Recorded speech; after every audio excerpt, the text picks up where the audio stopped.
Alrighty, well, welcome everyone to the Healthy Family, Healthy Business podcast show on iTunes. And if you are joining us live or thinking about joining us live over on Blab, you can find us at the Double Your Business show in 90 days. So I'm getting my show notes up here, but my name is Leslie Hassler and I am your host and guide. I think I like guide a little bit better than host, but really what I do is I am a business coach who helps women business owners become a hero in their business and find the freedom to say yes more. So if you'll just close your eyes for a second and think about what would you say yes to if you could grow your business and you knew it was going to happen easily for you? Well, that's kind of what I help you with.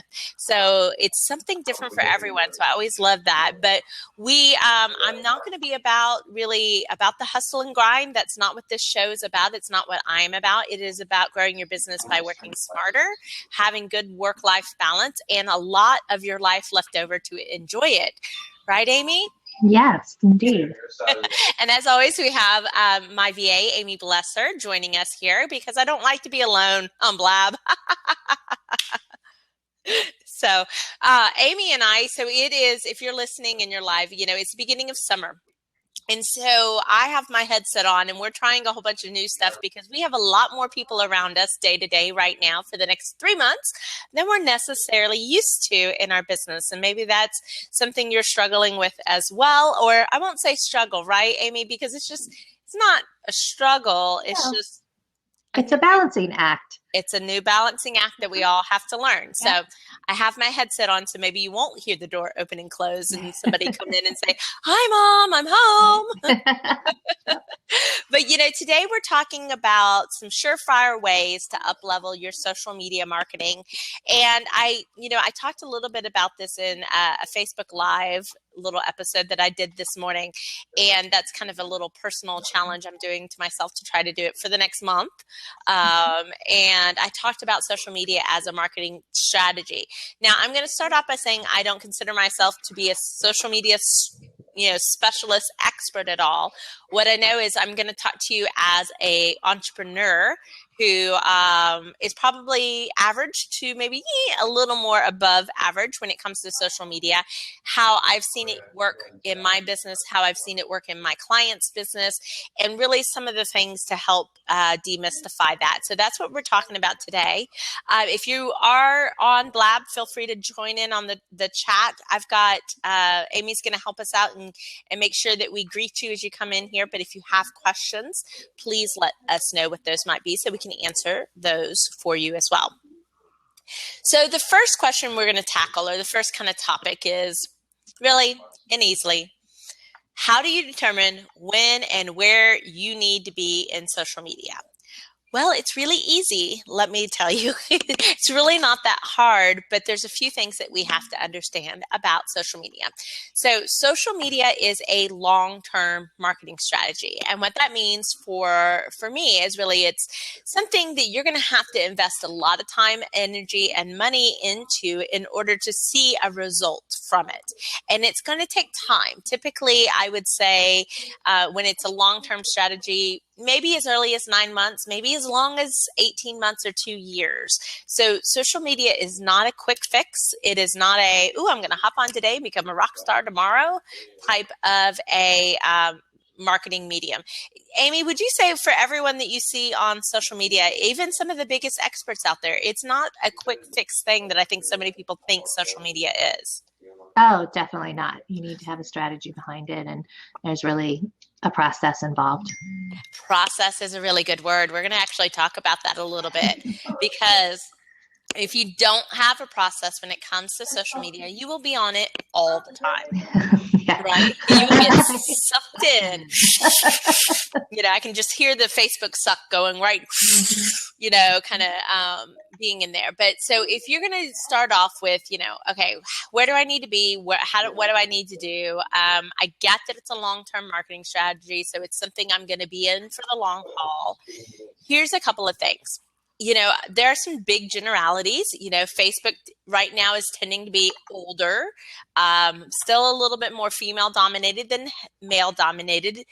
but it is a lot of the life stuff, if you will, that's on there. But there are a lot of people trying to market their business on there too.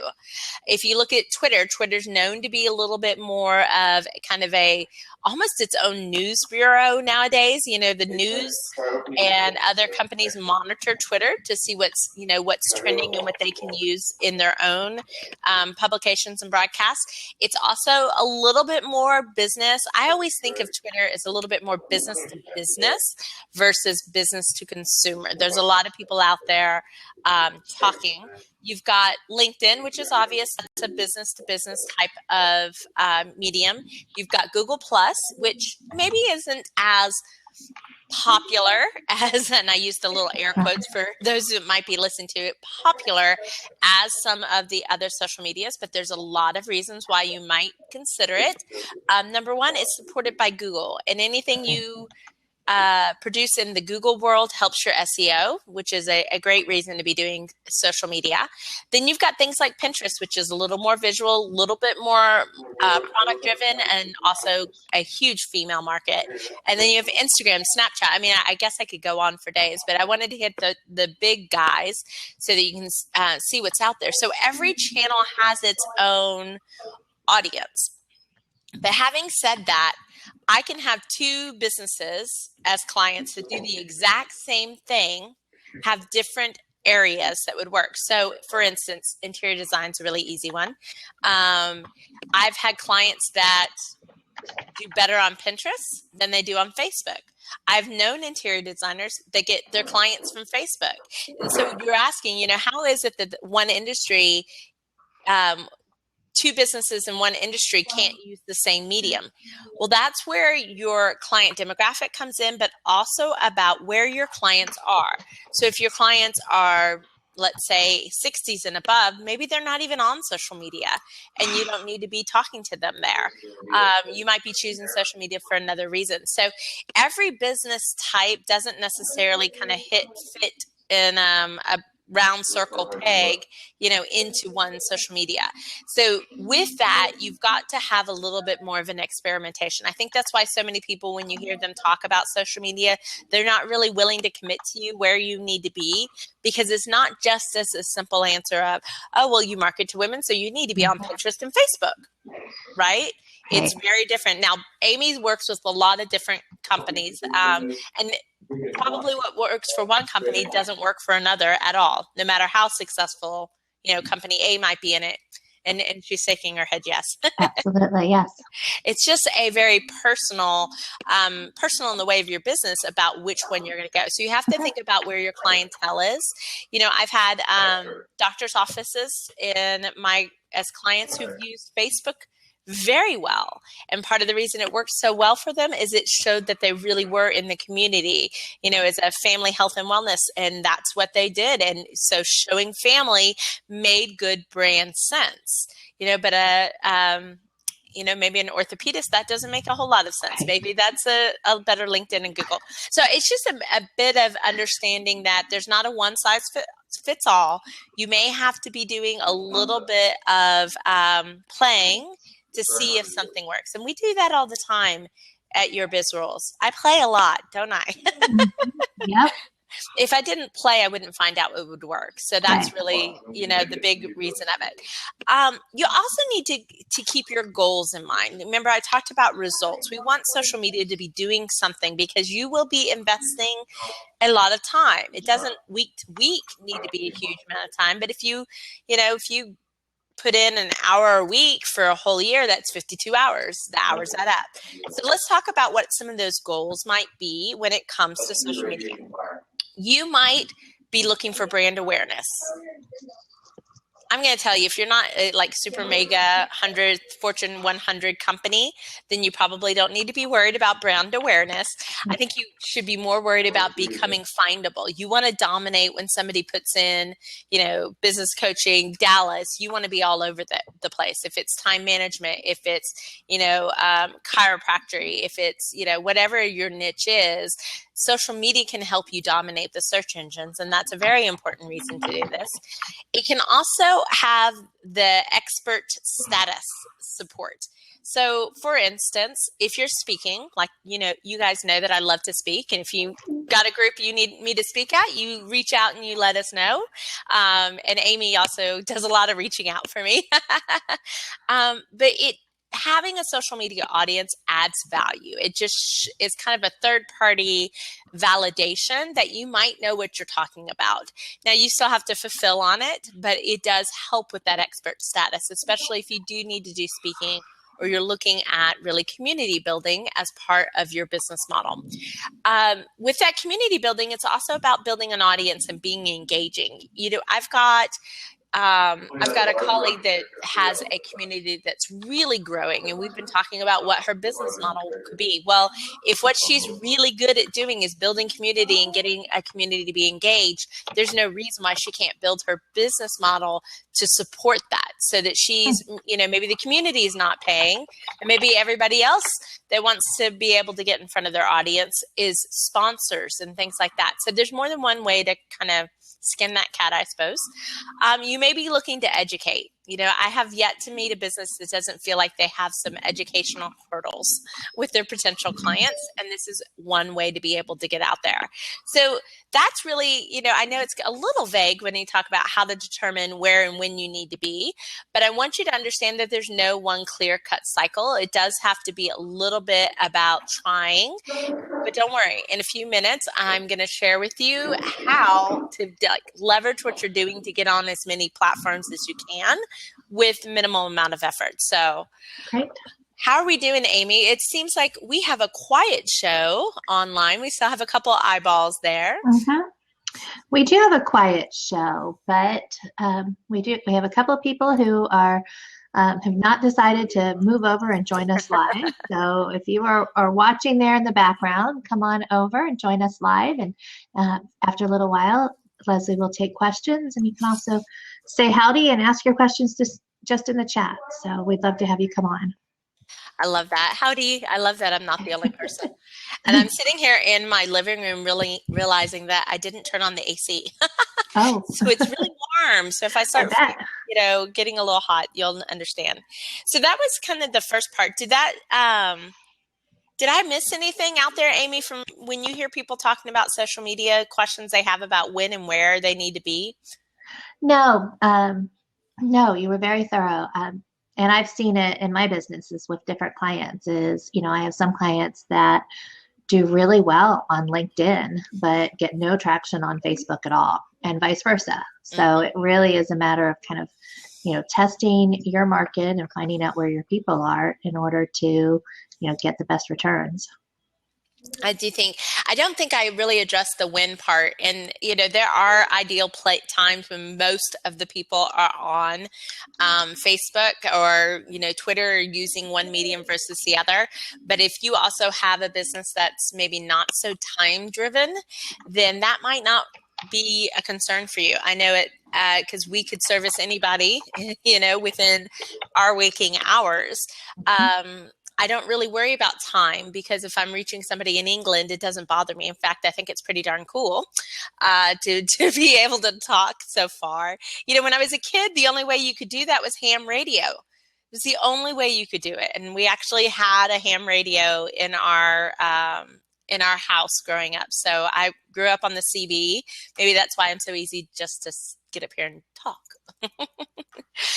Want to give a quick thing. If you're looking for some more marketing strategies, or if your marketing that you're doing just isn't giving you the results that you want, I want to share a free tool with you, and it's the Marketing Quick Fix. And you can receive that at yourbizrules.com/marketing quick fix. It's also on the homepage, so it's a little hard to miss. But this is the tool that I use with my clients, and a lot of the strategies that we talk about in the show are in this tool. So there are 87 marketing strategies, and I give you a different way to look at marketing and find those 2 or 3 strategies that really can help drive your business. All right, so the next one that I wanted to talk about is about gaining leverage. So if you look at things, we want to know as a small business owner, how do we gain leverage in our social media marketing? Because you could be on so many channels.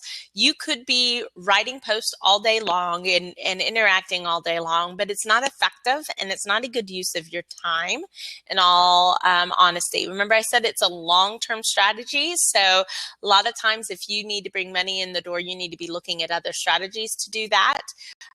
While you just kind of keep this guy going in social media. So it was really interesting. I have started following Gary Vaynerchuk. I don't know if you know who he is. Lots of YouTube videos out there. He produces a lot of content. And I got into this because I got a newsletter from Pat Flynn who's like, I've been called out and here's what we're not doing. So I watched the video. I didn't even read what Pat had to say because I wanted to go see the video first. But Gary actually called out Lewis Hose of the Greatness Project and Pat Flynn of Smart Passive Income about the content. So we're going to talk about what he called out. And it's interesting to me because this is a lot of what I've been working on this year in our social media and our marketing is that I generate a lot of content. A lot. Amy's laughing. But we don't always use it to its fullest advantage, do we, Amy? Nope. And we have been working on that this year. You've been doing great in the last couple of months. I know. And, here's what's really interesting. So I want to rank for a few keywords on social media. And so I keep an eye on where's our exposure, what's the traffic, where's our traffic coming from, and all of those things. Well, since we've been fairly focused on this for the last 3 months, the search engine results for Business Coach Dallas, which is a pretty competitive search engine or keyword, has popped. We're starting to tick up on it. And that's really what we're trying to do here is we're already creating good content. We just want to leverage it. So there's a couple of things that you need to do in order to gain that leverage in your social media. The first thing is get a marketing plan. Now, I will tell you that I don't sit down and plan out my full year. And part of that is I feel I use a lot of what's going on around me with my clients, what's popping up for them to generate the content. But I do develop themes, and those themes will go over the course of 4 to 6 weeks. For the blab here, we do actually have a calendar, and not that we don't change it because gosh knows I love to change things. Amy's laughing at me because occasionally I'm like, I want to change it last minute. I want to talk about this instead of that. So there's some flexibility you can have, but it's really about being able to put things down in writing. So let me ask Amy this question. Amy, what does that do for you when I create a calendar? It creates a structure. And you know what to expect, and you'll actually start giving me ideas. Oh, I'm sorry. You froze for a moment. So. Oh, no. But I was talking about when we do have a calendar that we're working against, it's a lot of sometimes there's things you think of that I haven't thought of that we actually can add into the mix or think about or share or, add to part of the program. Whereas if I pull things on you last second, you're just along for the ride some days, depending on the last second that is. But, marketing plans, content calendars, all of these things really do help you in your business. There's a couple of things here that you can look at. And a lot of people, I think, have a hard time coming up with what the content would be. Well, you should have some basic principles, some ways you like to do business, some beliefs about how business should be done, how your business should be done. Well, that's an excellent fodder for content. You could talk about your sales objections. So the top 3 reasons that people give as objections. Well, write content to talk about that, right? That's part of that educational piece. You could have a promotion that you want and need to highlight. Well, you need to highlight that, 30, 60, sometimes 90 days out so that the content has time to saturate and actually produce a result for you. So if you just looked at that and you took a calendar and you basically said, if you're a travel agent and you're like, okay, my big times are spring break, Thanksgiving, and Christmas. Those are, in summer, maybe summer cruising. Those are my big hot topics around the year when I drive the most of my sales. You could all develop content that gave value around those 4 cycles and be able to plan everything out. So top 10 places to go on spring break, what to pack in your suitcase, how to survive the airplane with the toddler. I mean, you could just go on and on, right? And then surprisingly there's not enough articles on how to survive an airplane with a toddler. So that might be a good one. But you basically have a plan. Now, after you have that plan, it's really about breaking down content. And the way we look at it at Your Biz Rules is I don't like to do anything more than once. Not really. It's not fun. I don't like to waste my time or anybody else's time. So I try to think all the way through with our content as much as I can. Some days I get it all. Some days I don't. But if you think about it, when you have content, the different platforms like to see content in different forms. So Twitter's that 140 character, right? Mm-hmm. Now they added in pictures, and now they're adding in video. Facebook loves video right now. Instagram and Pinterest are all about the image. Mm-hmm. So what ways are you breaking down the content so that it is shareable? Because that's the second goal that we want. We want people to share it. We want people to read it and love it and share it, because that's really where you get that kind of long-term multiplying. So when you look at a piece of content, like we'll just take today's episode, although I'm a little behind in the audio portion. My goal for the week, Amy, is to get that all caught up. But, Amy's like, yeah, I've been asking for it. But you can see we create a blog post. Okay, we create album art so that we have an image to share on our blog post, and in Blab you get video. We take the video later, we put it up on YouTube, and then we can share from YouTube. We get audio from Blab because they're so generous, and we love you for that. But we take the audio and we put it on iTunes, and we repost that on the Blab or on the blog, and then we share it like crazy all over the place.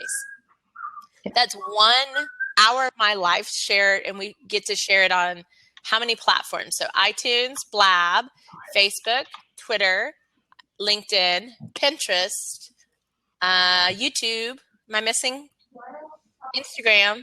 I don't put this on the Instagram as much as I put our regular blog articles, but still 7 or 8 platforms with 1 piece of content. Great. So there's a lot that we can do. And even I will take when I feel like we've got a great content heavy one and we've done really good with the show notes, I'll send the show notes to our writer and have her write some blogs, spin some blog articles off of it. So it's just a matter of, that's one way you can get leverage. But if you're looking for multiplicity content, you're having to write a blog a day, let me tell you, that gets hard and cumbersome really quickly. We've tried that a couple times, haven't we, Amy? It's not our cup of tea, but we figured that out and we moved along to something that really was. Let's talk about, I think the last part of this, how to gain leverage in your social media, is really about the systems you put in place, systems and processes, like Amy was saying earlier. So the process is kind of fun because it can involve more than just you. Like I own steps of our process, and Amy owns steps of our process, and occasionally we get off step, but that's okay. That's part of figuring out a better system. See, the system is the way you do it, but the process can be implemented by anybody. And so we'll use systems. We use CoSchedule on the blog, and our content writer, Jen McGran, brought us into that, which I actually really love. I might actually turn off social oomph for a while. I'm like, ooh, now we're really loud. Maybe we need to back some of that off. But things like Edgar, social oomph, I like the platforms that really allow you to plan ahead. I don't like Hootsuite because I can't reuse my content. And the thing is that one person might be on Monday and the next person might be on 3 weeks from now. I want leverage and to be able to reuse it. So things like Social Oomph and Edgar allow us to do that CoSchedule as well, and that works from the blog. All right. Well, we're doing pretty good on time. I'm going to do a couple of quick little social media head outs out there. As always, you can join us live here on Blab at 1:30, but you can also catch all the replays as well. And we'd love you if you're listening to the replays. Just be sure if we're sharing something that you really love, make sure you share it with others. That's just a great way to make sure everybody gets the same kind of great information. Amy's laughing at me. I need to take a quick sip. No, actually, I was laughing because I forgot to close the blinds behind me. So there was so much backlight, and I asked my son to come close them. And I didn't realize he was going to walk into the frame. I thought it was going to be on the other side of the blinds. So, that's the way it goes. Usually it's my cat. Yes. And if my guys were home, you would see the heads kind of poking in the video. Hi. Okay, so our last little chunk of what I wanted to share with you really is about the content. Social media is so much of a process, and being on the right platform. We talked about how to leverage the content that you might be developing, but I think the content really scares the bejeebus out of people. So I wanted to give you this little formula that I learned a long time ago. And so what we've got is we've got the 3 types of contents that you're going to need as part of this 3-2-1 plan and how to develop them. So the first content, the most important content, is the value. And I call out the give. All right. You're giving value. This can be in quotes, tips, hints, motivation, the whole 9 yards. And, it doesn't even have to be something you create. I know when we first started out with Your Biz Rules, I went out and did 50 favorite business quotes, or female business quotes by women. And I went through all the ones I found, and I picked out the ones that resonated with me. See, you have to keep this content in alignment with your brand and your message, because if you don't, then you'll be out of sync and people won't know which you is you, so to speak. So the give is really important, and you need to be doing the give 3 times more than anything else. It needs to be more about sharing and giving first. Now, for some of us that maybe have a different kind of a service business where you're working one-on-one with clients, let me give you this tip for, the tips and creating tips. Tips just need to be a single sentence. They really do. They don't need to be very complicated. And so if you think about it, if you were going to have a brand new client sit down with you, what would be the first thing you would say? In design, basically what I did is I went out of my house down to the curb with my notepad, and I looked at the house and I was like, what would I tell somebody? Curb appeal makes a lasting impression. A bright, happy front door is welcoming to the spirit. If for, an instant door update, change your hardware.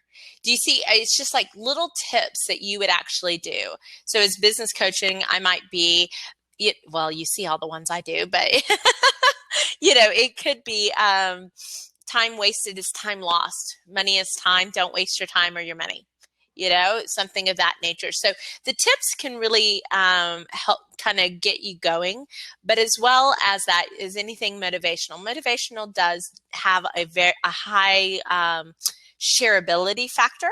Tips and quotes and all those things are very shareable, which is why you see so much quote image, which is why we do image quotes for every written blog article, because that's so much fun.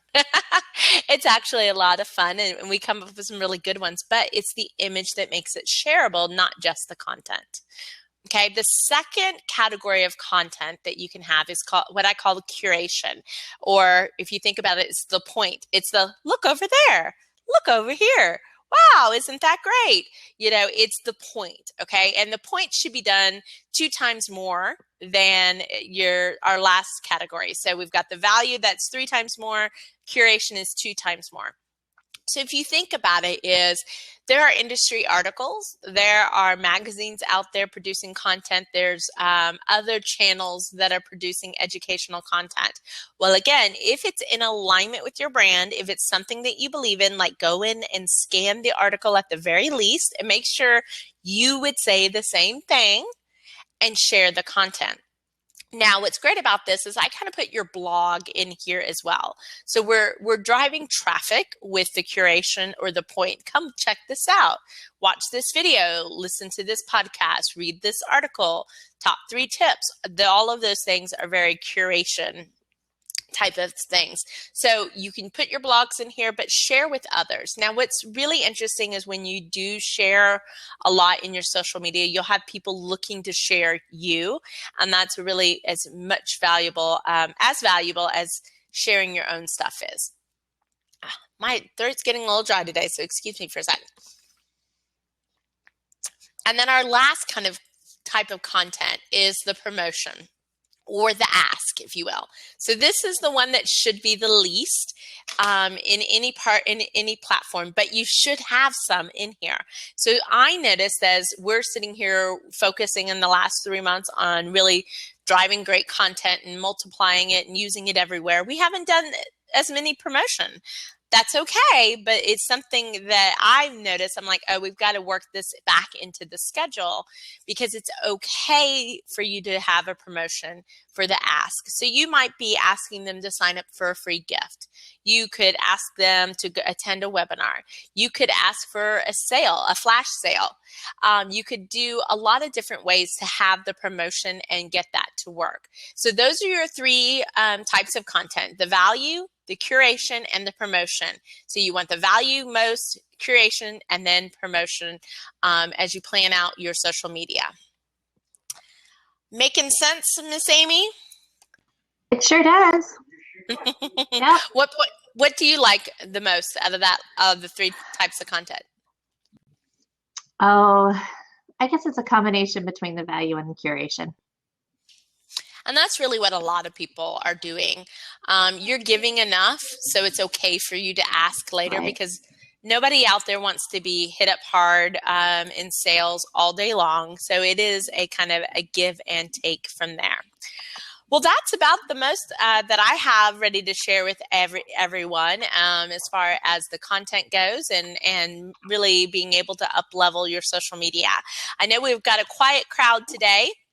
I think it might be our Blab link. Amy and I were noticing that it appeared in some places, but not in other places within Blab.